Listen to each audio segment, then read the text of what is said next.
AI tools అనేటటువంటిది క్రమంగా ఉపయోగపడేటటువంటి దిశగా అడుగులు వేయించే ప్రయత్నిస్తున్నారు. ఆర్టిఫిషియల్ ఇంటెలిజెన్స్ అందిపుచ్చుకుని వేగంగా పనులు పూర్తి చేయడంలో జెన్ జెడ్ 97 నుంచి 2012 మధ్య పుట్టిన వాళ్ళంట దూసుకుపోతుంది. కేవలం ఏఐని వినియోగించుకోవడం కాకుండా దీన్ని ఏ విధంగా వాడుకోవాలన్న దాని మీద పాతరం ఉద్యోగులకి నేర్పించడంలో కూడా కీలకంగా వ్యవహరిస్తున్నారు.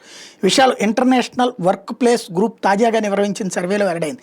సమావేశాలకు సిద్ధం కావడం, ఈమెయిల్స్ పంపడం, ఫైళ్ల నిర్వహణ ఇలా రోజువారీ ఆఫీస్ కార్యకలాపాల్లో ఏఐ టూల్స్ని జెన్-జెడ్ వినియోగిస్తోంది.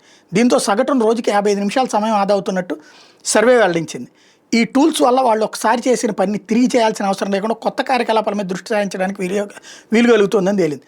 అమెరికా, బ్రిటన్లో 2000 మంది ఉద్యోగుల మీద నిర్వహించిన ఈ సర్వేలో 86% మంది ఉద్యోగులు ఏఐతో చాలా ప్రయోజనం పొందినట్టు తెలిపారు. అంతేకాదు 76% మంది తమ పదోన్నతులు ఏఐ కీలక పాత్ర పోషిస్తుందన్నారు. అదే జెన్-జెడ్లో అయితే 87% మంది పదోన్నతులు పొందడంలో ఏఐ కీలక పాత్ర పోషిస్తుందని చెప్పారు.